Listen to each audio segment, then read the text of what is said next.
Welcome to my channel. ఈరోజు అమ్మ వంటల రుచిలో ఎంతో టేస్టీగా ఉండే కాకరకాయ కారం పొడి ఏ విధంగా తయారు చేయాలో ఇప్పుడు చూద్దాం. ముందుగా అరకిలో కాకరకాయలను బాగా కడిగి తడి ఏమీ లేకుండా ఆరబెట్టుకుని పెట్టుకోవాలి. ఇలా ఆరినటువంటి కాకరకాయలను రౌండ్గా కట్ చేసుకోండి. లేతగా ఉన్న కాకరకాయలు తీసుకున్నట్లయితే గింజలు తీయనవసరం లేదు. ఒకవేళ గింజలు బాగా ముదిరిపోయినట్లయితే గింజలను తీసేసుకోండి. ఈ విధంగా అన్ని కాకరకాయలను కట్ చేసుకొని పెట్టుకోవాలి. ఇప్పుడు స్టవ్ మీద డీప్ ఫ్రైకి సరిపడినంత ఆయిల్ వేడి చేసుకోవాలి. ఇలా ఆయిల్ వేడైన తర్వాత ముందుగా కట్ చేసి పెట్టుకున్నటువంటి కాకరకాయ ముక్కలను వేసుకొని మీడియం ఫ్లేమ్లో కలుపుతూ వేయించుకోవాలి. ఇవి గోల్డెన్ కలర్ వచ్చేంత వరకు వేయించుకోండి. మరీ క్రిస్పీగా అయ్యేంత వరకు వేయించుకోకూడదు. ఇలా కలర్ చేంజ్ అయ్యి లైట్గా క్రిస్పీగా అయ్యేంత వరకు మాత్రమే వేయించుకొని ఒక ప్లేట్లోకి తీసుకోండి.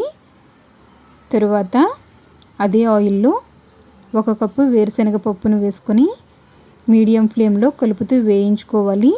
ఇవి మాడకుండా జాగ్రత్తగా వేయించుకోండి. మాడితే టేస్ట్ అనేది బాగుండదు. ఇలా దూరగా వేయించుకొని వీటిని కూడా కాకరకాయలు వేసుకున్నటువంటి ప్లేట్లోకి వేసుకొని చల్లారబెట్టుకోవాలి. తరువాత అదే ఆయిల్లో 1/2 కప్పు కరివేపాకును వేసుకొని వెంటనే స్టవ్ ఆఫ్ చేసుకొని కలుపుతూ ఇవి క్రిస్పీగా అయ్యేంత వరకు వేయించుకోండి. ఇక్కడ నేను కొంచెం ఎండిన కరివేపాకు తీసుకున్నాను. మీరు పచ్చి కరివేపాకును కూడా వేయించుకొని తీసుకోవచ్చు. ఇలా ఇవి క్రిస్పీగా అయ్యేంత వరకు వేయించుకొని వీటిని వేరొక ప్లేట్లోకి తీసుకోండి. తరువాత మిక్సీ జార్లో వేయించి చల్లారబెట్టుకున్నటువంటి కాకరకాయ ముక్కలు వేరుశనగ పప్పును వేసుకోవాలి. ఇక్కడ నేను 3 టీ స్పూన్ల ఉప్పు వేస్తున్నాను. మీరు టేస్ట్ని బట్టి వేసుకోండి. తరువాత 1/2 కప్పు వెల్లుల్లి రెబ్బలు తొక్కుతో పాటుగా వేసుకోవాలి. ఈ కప్పుతో 1/2 కప్పు కూర కారం వేస్తున్నాను. ఇక్కడ ఇంట్లో తయారు చేసినటువంటి మసాలా కారం. ఈ కారం వేస్తేనే టేస్ట్ అనేది బాగా వస్తుంది. పచ్చి కారం మాత్రం వేయకండి. ఇలా మెత్తగా రుబ్బుకొని ఒక ప్లేట్లోకి తీసుకోండి. ఇది అంతా ఒకేసారి అంటే సరిగ్గా గ్రైండ్ అవ్వదు కనుక నేను ఇక్కడ 2 సార్లు గ్రైండ్ చేసుకొని వేసుకుంటున్నాను. ఇలా అంతా గ్రైండ్ చేసుకొని ఒక ప్లేట్లోకి తీసుకోండి. ఇప్పుడు ఇందులో ముందుగా వేయించుకున్నటువంటి కరివేపాకును కూడా వేసుకొని ఇవి అన్నీ బాగా కలిసేటట్లుగా కలుపుకోవాలి.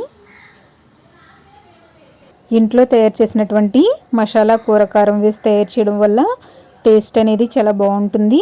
మీరు ఎండుమిరపకాయలను వేయించి కానీ లేదా పచ్చికారం కానీ వేసి చేసినట్లయితే టేస్ట్ అంత బాగుండదు. ఇదే విధంగా తయారు చేసుకోండి, చాలా బాగా వస్తుంది. దీనిని ఎయిర్ టైట్ కంటైనర్లో 1 మంత్ వరకు నిల్వ చేసుకోవచ్చు. తడి తగలకుండా వాడుకోండి. దీనిని రైస్, రోటీ లేదా ఇడ్లీ, దోశలతో దేనితో తిన్నా కూడా టేస్ట్ అనేది చాలా చాలా బాగుంటుంది. మీరు కూడా తయారు చేసుకుని ఎలా వచ్చిందో కామెంట్ చేయండి. ఈ వీడియో మీకు నచ్చినట్లయితే లైక్ చేయండి, షేర్ చేయండి. మరిన్ని రెసిపీస్ కోసం నా ఛానల్ని సబ్స్క్రైబ్ చేసుకోండి. Thank you for watching my video.